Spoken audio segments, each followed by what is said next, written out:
है। इस केस में 91 गवाहों के बयान और सबूतों पर विचार करने के बाद कोर्ट ने मंगलवार को जो कुछ कहा उसे ताहिर को बचाने वाले इकोसिस्टम को कान खोलकर सुन लेना चाहिए। कोर्ट ने कहा है 25 फरवरी 2020 की शाम करीब 5 बजे ताहिर हुसैन चांद बाग पुलिया पर जुटी गैर कानूनी भीड़ का हिस्सा था। कोर्ट ने कहा है यह भीड़ हिंदू समुदाय के लोगों के खिलाफ हिंसा करने के इरादे से इकट्ठा हुई थी। भीड़ का मकसद दंगा, लूटपाट, आगजनी, लोगों और उनकी संपत्ति को नुकसान पहुंचाना था।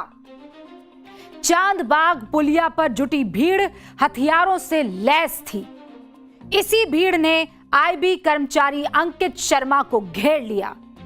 यही भीड़ अंकित शर्मा को जबरदस्ती चांद बाग पुलिया की तरफ ले गई और फिर इसी भीड़ ने अंकित शर्मा पर बेरहमी से हमला करके उनकी हत्या कर दी। ताहिर हुसैन कानूनी रूप से अंकित शर्मा की हत्या के लिए जिम्मेदार है, ये किसी और ने नहीं, कोर्ट ने कहा। दिल्ली की कड़कड़डूमा कोर्ट ने ताहिर हुसैन को दोषी करार दिया। तब वो रोने लगा, कहा कि मैं बेगुनाह हूं, मेरे साथ इंसाफ नहीं हुआ है। अंकित हत्याकांड में कुल 11 आरोपी बनाए गए थे। 6 आरोपियों को बरी कर दिया गया, 5 आरोपियों को दोषी करार दिया गया। इनके नाम भी आप जान लीजिए। पहला ताहिर हुसैन, दूसरा नजीम, तीसरा कासिम, चौथा अनस और 5वां जावेद।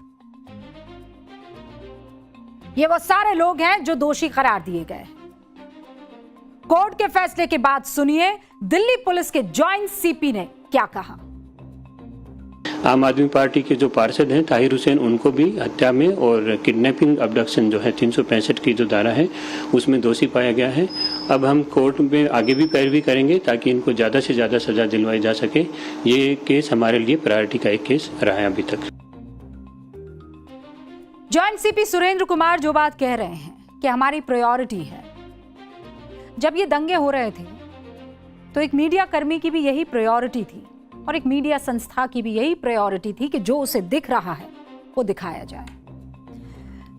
मेरे फोन में अभी भी वो तस्वीरें लॉक हैं और मैं आपको वो तस्वीरें दिखाती हूँ। आज सुबह मैं इन्हें तलाश रही थी। ये 2020 की बात है और मैंने आप लोगों के लिए वो तस्वीरें आज खोज कर रखी है क्योंकि अभी 2026 चल रहा है। ये वो तस्वीरें हैं, पता नहीं कितना अच्छे से हाँ ओके। अब ये मैं आपको पहली तस्वीर दिखाती हूँ। यही है वो ताहिर हुसैन का घर। ये मैंने अपने फ़ोन से ली है, ठीक है। नॉर्थ ईस्ट दिल्ली, मुस्तफ़ाबाद आपको दिखाई दे रहा है, 27 फरवरी 2020, ठीक है। ये मैं इसको दिखाई दे रहा है आपको। ये सारे मीडिया कर्मी हैं नीचे जो आपको दिखाई दे रहे हैं। ये जगह जगह चीज़ों को देख रहे हैं, ठीक है। फिर आप इन तस्वीरों को देखिए। ये तस्वीर आपको नज़र आ रही है। ये वहाँ पर ऐसी भी चीज़ें हमको दिखाई दी। ये मैंने अपने कैमरे से ली है। ये सुतली बॉम्ब सा दिखता हुआ कुछ। फिर आप ये देखिए, ये किसी कोल्ड ड्रिंक की बॉटल है और उस बॉटल में आपको ये दिखाई दे रहा है ऊपर की तरफ कपड़ा सा कुछ ठूसा हुआ। इसके अंदर या हाँ ये देखिए, मैं जूम कर देती हूँ। ये देखिए, ये पेट्रोल बॉम्ब बनाया। ये मेरे कैमरे से ली गई तस्वीरें हैं। ये देखिए उस वक्त का जो मंजर, आप ये पूरा घर देख रहे हैं, पूरा घर आपको दिखाई दे रहा है। यहाँ अंदर शायद कुछ फेंका गया और उसके बाद इस पूरे घर को आग लगा दी गई। एक और तस्वीर आपको दिखाती हूँ। मतलब इतनी कंक्रीट, ये सामने की वो सारी की सारी इलाके हैं जहाँ पर हिंदू बहुल इलाका है। सामने की तरफ ये वो पूरा इलाका है।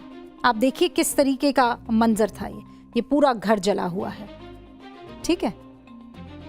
ये उस वक्त की तस्वीरें हैं। पूरे के पूरे इलाके में सिर्फ और सिर्फ आपको धुएं का गुबार से, ये देखिए, ये वो तस्वीरें हैं जब उस वक्त मैं रिपोर्टिंग कर रही थी। तब हमने बाकायदा, मैंने अपने कैमरे में ली थी। ये वो तस्वीर है। आप वो जालियों के पीछे एक बार फिर से वो दिखाइएगा, बार बार ये रिपीट होंगी। जाली के पीछे पूरा एक ये जो पीछे आपको वो रंग बिरंगा दिख रहा है और तिरंगे जैसा रंग है उस दरवाजे का, गेट का, कॉलोनी के गेट का, उसके पीछे तमाम औरतें खड़ी हुई थी। मुझे आज भी वो मंजर अच्छे से याद है, भयानक मंजर था। पुलिस कह रही थी तो आप अंदर रहिए, बाहर की तरफ मत आइएगा। और वहाँ उन इलाकों से एक एक करके लड़का आता था और वो वहाँ पर पहरेदारी देता था। पूरी पूरी रात वहाँ पर ऐसे ही गेटेड कॉलोनीज थी, मतलब गली थी, और उसके दोनों तरफ दरवाजे ऐसे रखे हुए थे। दरवाजे बंद करके दरवाजे के इस पार लड़का किसी घर का आता था, किसी और घर से एक और लड़का आता था, फिर वो पहरेदारी देते थे कि दंगाई आकर कहीं ऐसा ना हो कि यहाँ पर आग जला दें। ये तब का वीडियो मैं आपको दिखा रही हूँ जब सुरक्षाकर्मी वहाँ पर तैनात किए गए थे, तो वो हमको उस इलाके में इसलिए भी नहीं जाने दे रहे थे क्योंकि बहुत सेंसिटिव माहौल था। मुझे आज भी याद है कि जब हम वहाँ पर गए और हम माइक से लोगों को बातचीत करने की कोशिश कर रहे थे, बात करने की कोशिश कर रहे थे, तो वो यही कह रहे थे कि आप किसी से बात ना करें, क्योंकि वहाँ पर ये हो जाता था कि पूरा का पूरा एक ग्रुप आकर खड़ा हो जाता था। मान लीजिए मैं किसी से बात कर रही हूँ, मैंने माइक ऐसे सामने किया और वहाँ पर अक्सर ये देखा जाता था कि पूरा का पूरा ग्रुप आकर खड़ा हो जाता और वो आपको लगातार एक टुक देख रहा होता। जहाँ कुछ अनकंफर्टेबल क्वेश्चन होते वो फौरन आपके ऊपर आवाज उठाना शुरू कर देते, आपको कटघरे में खड़ा करना शुरू कर देते। ये आप वो इलाका देखिए, यहाँ पर बहुत बहुत ही षड्यंत्र पूर्वक स्कीमिंग के तहत दुकानें थी। एक हिंदू दुकान, फिर मुस्लिम दुकान, फिर हिंदू दुकान, फिर मुस्लिम दुकान। लेकिन जो दुकानें जली वो हिंदुओं की दुकानें जली, एक धर्म विशेष की दुकानें जली, और बाकी अगल बगल जो है वो, और ये सारी चीजें साफ तौर पर हमें नजर आ रही थी। यानी कोई एक सरगना था जो कहीं ना कहीं ये सारी चीजें बता रहा था, पहले से चिन्हित की जा रही थी। इतना भयानक मंजर था वो।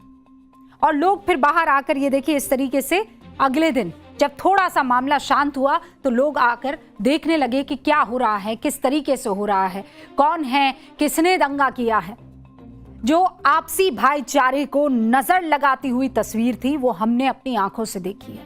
और सबसे खतरनाक चीज ये थी कि जब आप वहां पर रिपोर्टिंग कर रहे थे और जब ताहिर हुसैन के घर से जो जो भी चीजें मिली थी उसको दिखाया जा रहा था, तो आरोप सीधा मीडिया पर मढ़ा जा रहा था। मीडिया को तरह तरह के नामों से पुकारा जा रहा था। वहां पर रिपोर्टिंग करना कोई खतरे से खाली नहीं था। जैसा मैंने आपको बताया, वहां पर लोग नजर रख रहे थे कौन सा सेंटेंस कहा जाता है, किस तरीके से कहा जाता है, और उसके बाद अलग से सोशल मीडिया पर आपको जो है ट्रोल किया जाता था, ये कहकर कि आप खास तौर पर एक कम्युनिटी को टारगेट करने के लिए ताहिर हुसैन और उनके साथ जो लोग मौजूद थे उनको आप कटघरे में खड़ा कर रहे हैं। ये तब की वो तस्वीर। सबने कहा कि ताहिर हुसैन के खिलाफ मीडिया ट्रायल है। एक ऐसा नैरेटिव बनाया गया जैसे मीडिया जानबूझकर टारगेट कर रही हो। ये बताइए, तथ्य जिसके साथ होंगे सत्य उसके साथ होगा। जो सच है वही परोसा जाएगा। झूठ कितने दिन टिक सकता है? और कोर्ट में क्या हुआ? आपने तरह तरह के नाम पुकारे। इस इकोसिस्टम ने मीडिया को बदनाम करने की कोशिश की। इस इकोसिस्टम ने वहां पर रिपोर्टिंग कर रहे मीडिया कर्मियों को बदनाम करने की कोशिश की। ये बताने की कोशिश की कि देखिए ये कैसे दानव है जो एक कम्युनिटी विशेष को जो है बकायदा कटघरे में खड़ा कर रहे हैं और गलत साबित कर रहे हैं, जबकि दोषी को ही, आज की तारीख में जो दोषी है उसी पर सवाल उठाए जा रहे थे कि ऐसा कैसे हो सकता है कि आपके घर पर वो पेट्रोल बम मिल जाए, ऐसा कैसे हो सकता है कि असले आपके घर पर मिल जाए, ऐसा कैसे हो सकता है कि तमाम तरीके की तस्वीरें आपके इर्द गिर्द की यही इशारा करते रहे। और इसीलिए जो लोग ताहिर हुसैन को क्लीन चिट दे रहे हैं उन्हें अंकित शर्मा का चेहरा याद करना चाहिए, बार बार उसे देखना चाहिए। जिन लोगों की जुबान पर, और हम हर उस शख्स के साथ है जिसकी लिंचिंग हुई है, चाहे वो अखलाक हो, चाहे वो पहलू हो, चाहे वो तबरेज हो। लेकिन आपने एक चीज नोट की है, ये इकोसिस्टम कितना खतरनाक है। अखलाक और पहलू और तबरेज, इन सब के नाम बोलते वक्त आप कभी नहीं सोचेंगे कि नाम वही था कि कुछ और था। आपने वो सारे नाम अच्छे से रटे होंगे क्योंकि उनके साथ नाइंसाफी हुई। लेकिन पालघर के साधुओं का नाम आपको याद है? कोई एक बता सकता है मुझे? अंकित शर्मा, आज मैंने आपको याद दिलाया इसीलिए आपको पूरा नाम याद होगा, वरना आपको याद था कि आईबी ऑफिसर जो नाले में जिसकी लाश मिली थी वो कौन था? जो लोग पहलू खान का नाम लेते नहीं भूलते हैं, हेड कांस्टेबल रतन लाल का चेहरा याद है उनको, जिन्हें दंगाइयों ने ऑन ड्यूटी पीट पीट कर शहीद कर दिया था। और मैं यहां धर्म नहीं ढूंढ रही हूं, मैं इस इकोसिस्टम की खतरनाक चालाकी उजागर कर रही हूं। इस देश में जिसकी भी लिंचिंग हुई है वो किसी भी धर्म का हो, मीडिया और पूरा देश, कानून उसके साथ खड़ा है। लेकिन यह कैसे हो सकता है कि किसी एक शख्स की जब लिंचिंग होती है तो आप ये कहने से कतराते नहीं है कि देखिए पूरे समाज की लिंचिंग हो रही है, पूरे धर्म की लिंचिंग हो रही है। लेकिन अगर अंकित शर्मा मारा जाता है और कोई कांस्टेबल रतन लाल शहीद होता है, तब आपको नहीं लगता कि फला धर्म की लिंचिंग हो रही है? इसीलिए ताहिर हुसैन को लेकर अब कोई शक व शुबा नहीं रह गया है कि वो दंगों में शामिल था, वो दोषी है, हत्या में शामिल था, वो दोषी है। लेकिन ताहिर हुसैन के पीछे खड़ा इकोसिस्टम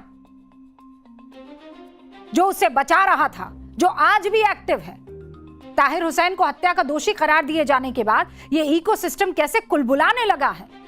कुछ लोगों की बात मैं आपको सुनाती। कांग्रेस नेता इमरान मसूद ये कहते हैं कि अगर ताहिर का नाम कपिल होता तो वो बरी हो जाता।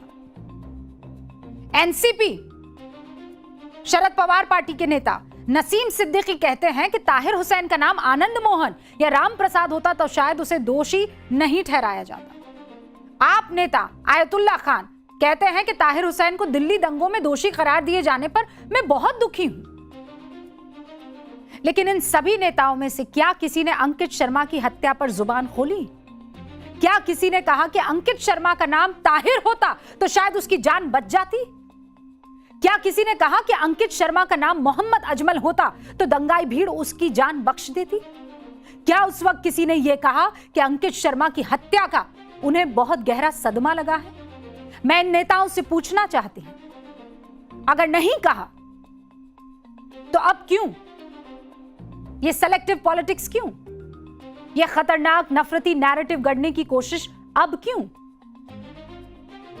ताहिर हुसैन के बचाव में अगर एनसीपी शरद पवार के नेता ये बयान दे रहे हैं कि उसके नाम की वजह से उसे दोषी करार दिया गया है, तो इन सभी नेताओं से मेरा एक सवाल, उम्मीद है मेरे इस सवाल का जवाब ये तमाम नेता देंगे। और ये नेता अगर जवाब ना दे पाए तो बंद कमरे में अपने गिरेबान में झांके जरूर और सोचेंगे कि क्या उन्हें ऐसी नफरती बातें और ऐसा नफरती नैरेटिव सेट करना चाहिए। आप देखिए कि अंकित शर्मा हत्याकांड में ताहिर हुसैन के साथ कुल 11 आरोपी बनाए गए थे, जिनमें से कोर्ट ने 6 आरोपियों को बरी कर दिया, इसलिए क्योंकि उनका नाम मोहन था या ब्रिज था या कुछ और था। और एक एक करके नाम बता देती। पहला नाम हसीन उर्फ सलमान, इसका नाम तो कपिल नहीं था, फिर कोर्ट ने इसे बरी क्यों किया?